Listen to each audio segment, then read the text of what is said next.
trying to support. And so basically MacKillop was ruined. He wasn't completely bankrupt yet for a couple of years, but he had to sell this property by 1842, April, May 1842, when Mary was just 3 months old.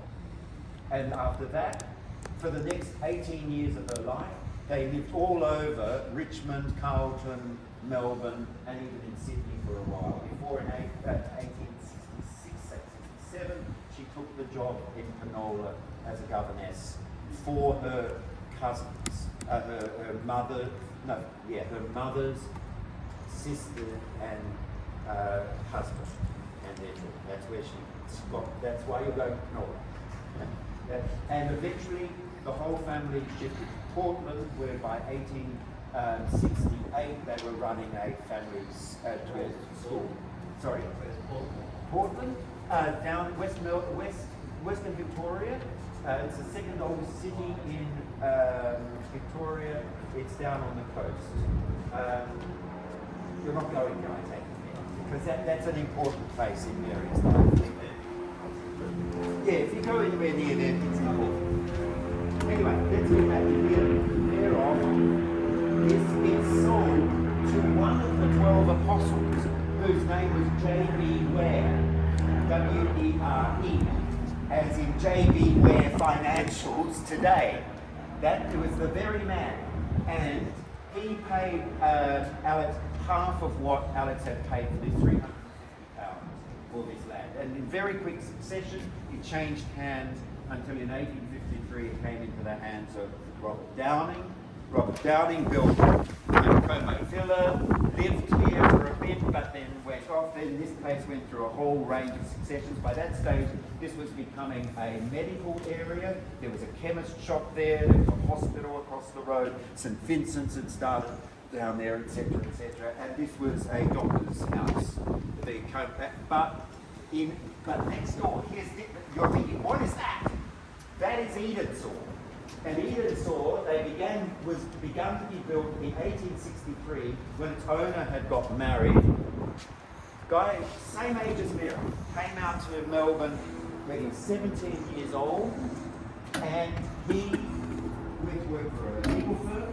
The legal firm sent him to Melbourne University, where he graduated as a lawyer. He ran his own law firm, and he was on the way up, and he started building this house for himself and his wife. At that stage, there was another house here, but by 1899, this guy had become an MP, and he had got himself elected as mayor of Melbourne, and he bought this land, demolished the house that was on here, and you know when I showed you where the boundary was, I went and stood over by that wall, he knocked the house down so he could extend it this way. All of that's a new extension. He also bought the house on the other side and knocked that down and made that into a lawn for himself. So this was running this line? Yes, that's right. He basically, it was backing straight onto the lane, so the lane would be an access to here. The kitchens and all were way back and staff quarters back there. He became the first Lord Mayor of Melbourne, Lord Mayor, because he entertained the Duke of York for the Federation that took place over in the Carlton Exhibition Building.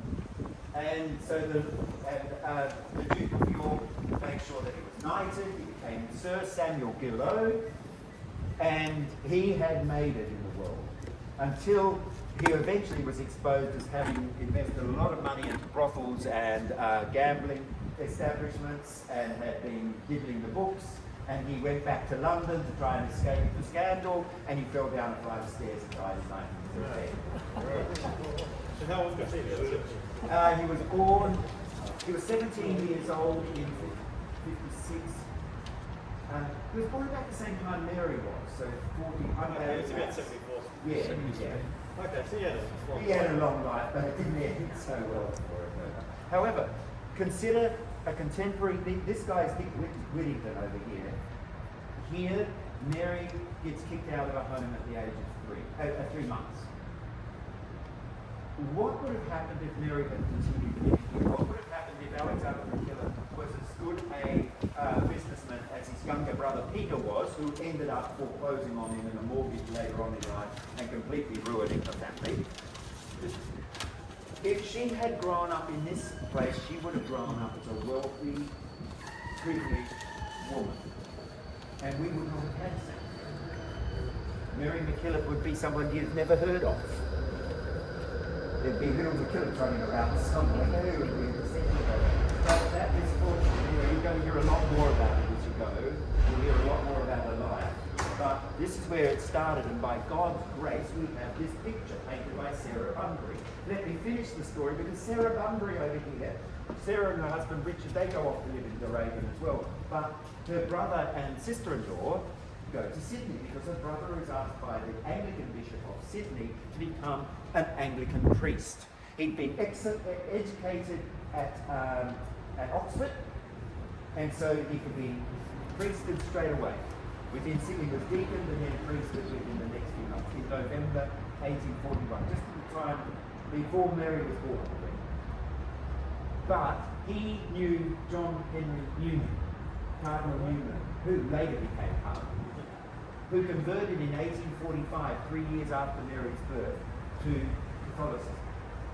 And he and another friend in Sydney, who was also a priest there, one of the first priests, were so influenced by the Oxford movement, as they call it, that by the 1850s, 1851, somewhere around there, he himself and his mate were the first Anglican priests to convert to Catholicism in Australia.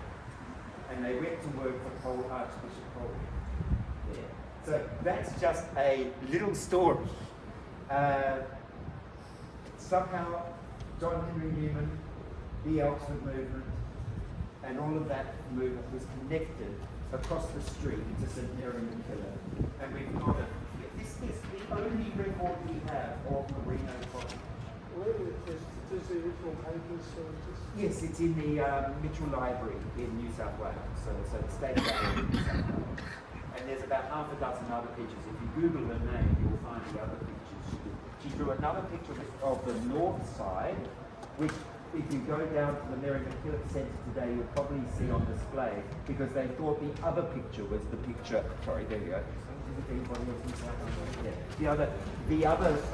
For a lot of times, even the archaeologists who did this place last year, they thought that the picture painted in the other direction was supposed to be. There was a man called Mike Moore, a local Fitzroy historian, who put two and two together and worked out that this picture is of Merino Cottage. And I spent a very, very long time. I've written 13,000 words on this area here, proving that this is Alexander's house. This is Merino Cottage. So, here you are. This is where the story begins. The sisters of Lexie. I don't believe it's received much more attention. That's still fairly low key.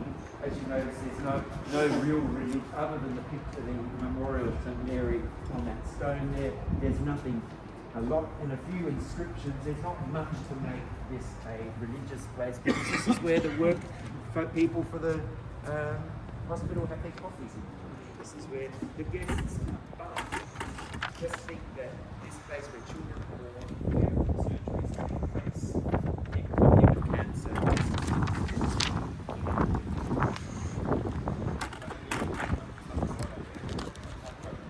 Yes, that's easy for a very long time. So I should finish the story. That house became the residence for the iron nurses of the Iron Here Hospital, and the Archdiocese in 2000.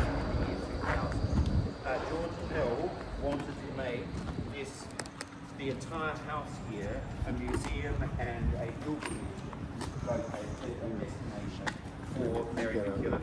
But the sisters went ahead and developed their place down in the Providence House, where you go now.